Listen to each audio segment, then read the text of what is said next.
Here is chapter 9 of Someone Was Watching. There's no bear, Chris said once they were out on the sidewalk and headed up the block. What? Pat said. I made up the bear story, Chris said.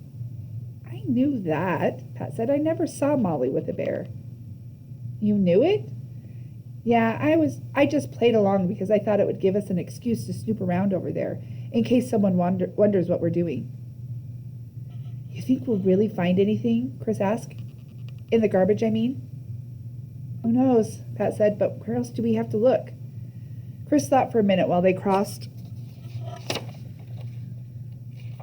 the street, heading away from the clover bud to the next block, where they'd go left and then left again into the alley, doubling back toward the apartment. It was the only way to get there without going through the store. I guess we don't have any other choices right now, he said. He couldn't think of anything, at least. Maybe we'll come up with some more ideas while we're looking, Pat said. Yeah, Chris said, but except for giving them a chance to think, he figured this was going to be a waste of time. He couldn't imagine the dumpster being anything but empty. If Bud and Clover really were trying to hide their trail, they'd done a good job of it so far. Chris didn't expect that to change.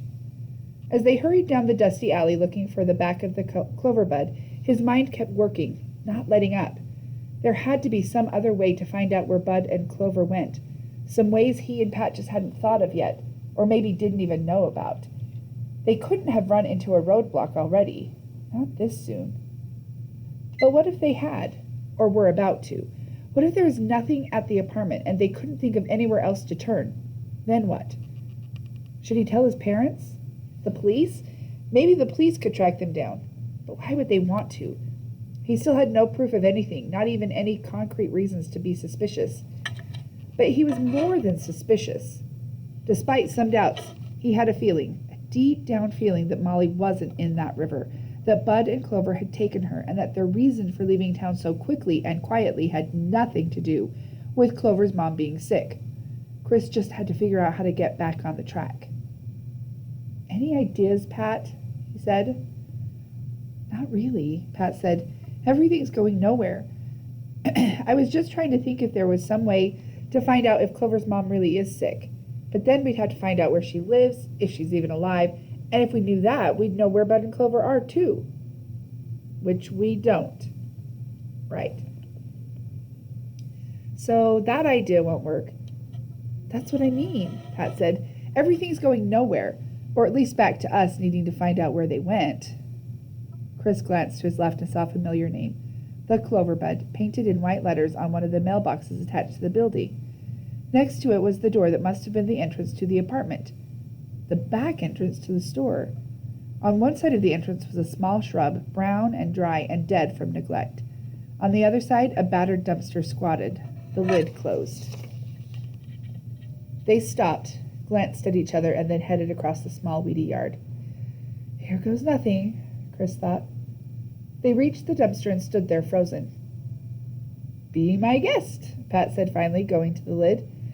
Chris opened it slowly, afraid to look down, to look inside, but he heard Pat mutter something under his breath, and he knew he didn't have to look. When at last he did, he wasn't surprised, just disappointed. It was empty as he felt right now. Not even a gum wrapper, he said. Sorry, Pat said. It was a waste of time. It didn't take much time, Chris said, and we need to check out everything we can think of.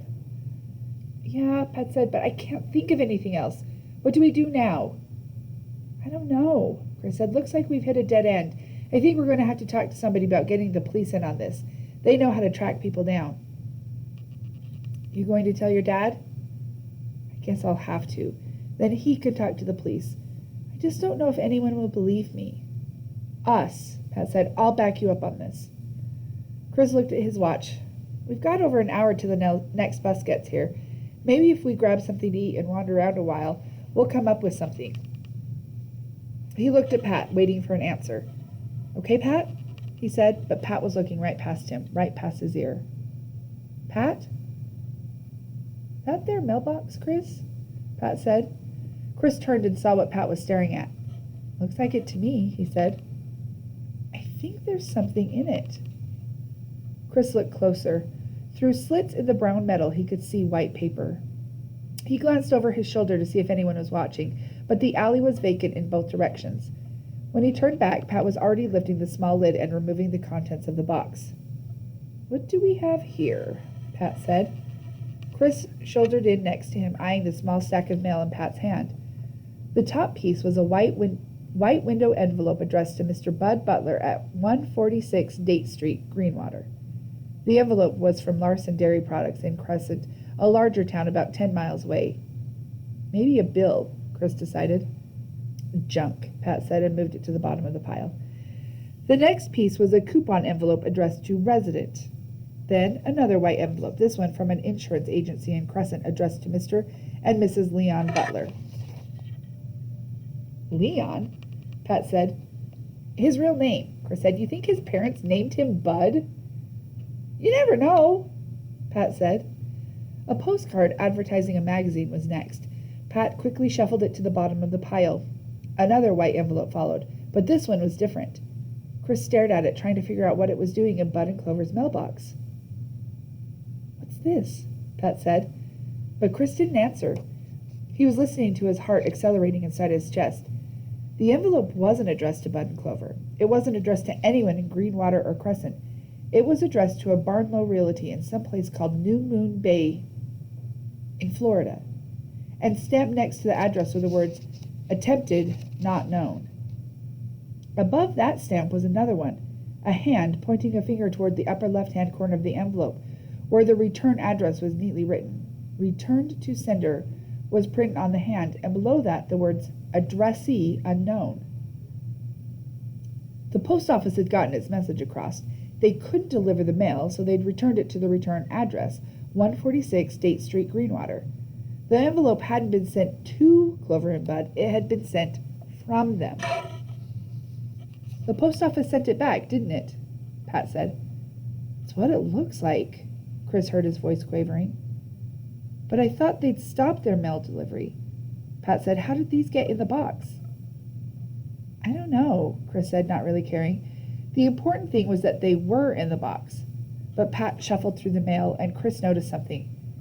"They're all postmarked between June 9th and 12th, Chris said. "Except for this one," Pat said, holding up the returned envelope and handing it to Chris. "June 6th, he said. "I think they postmarked the mail when you send it from," Chris said, examining the envelope. "It needed time to get down and back.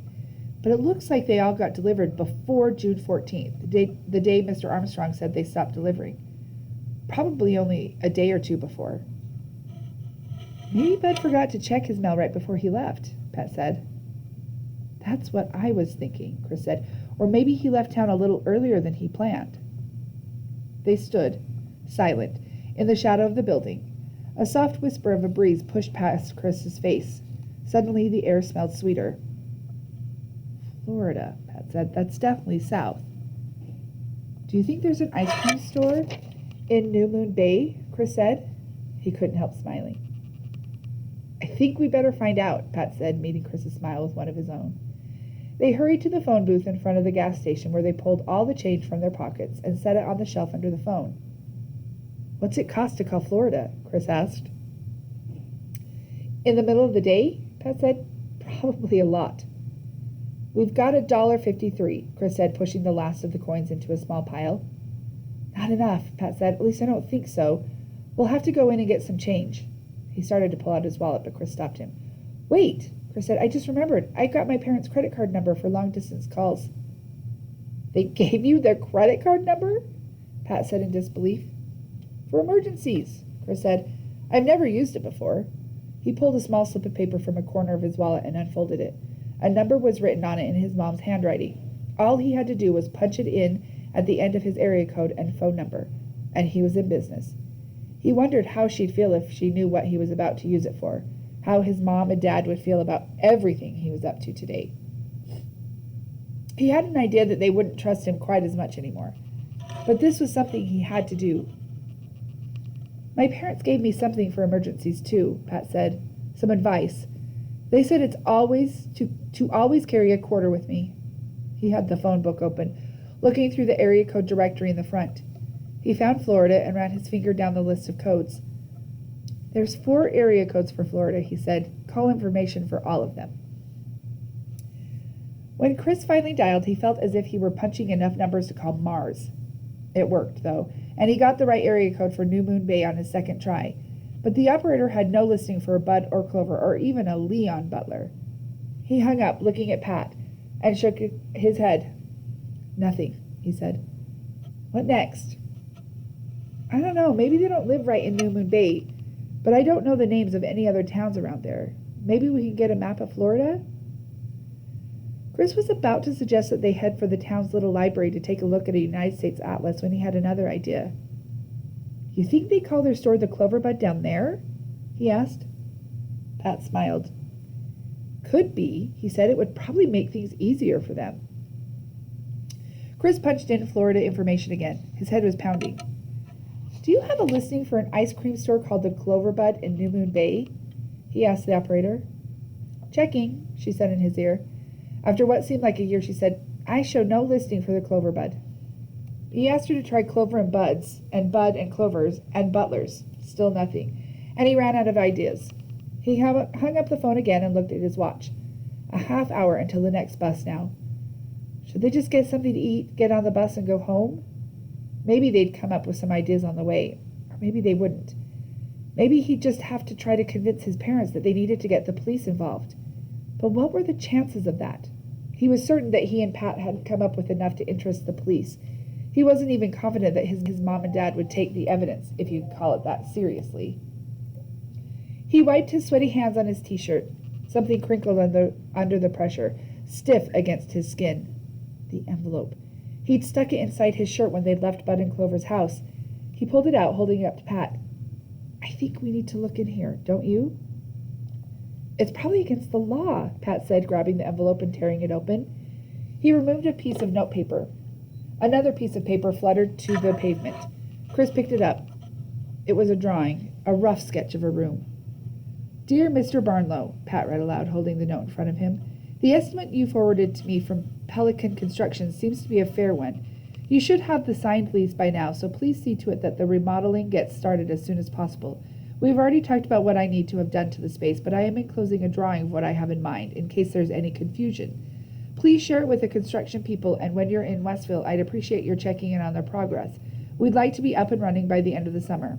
Thanks, Bud and Clover Butler. Pat lifted his eyes to Chris. Even in the bright sunshine, they seemed to be on fire. You think Westview is another town near New Moon Bay? Pat asked. Could be, Chris replied. Bud was expecting this Barnlow guy to be going there, according to the note. He turned back to the phone. Let's give it another try. His fingers were trembling as he pushed the buttons for information again. The operator answered. I'd like information for Westview, please, Chris said. Go ahead. She said, I need 2 numbers, one for a Leon, Bud, or Clover Butler. The other one would be for the Clover Bud. It's an ice cream store. Thank you, she said. After a long pause, she was back. Checking under Butler and the Clover Bud, I find nothing in Westview, she said.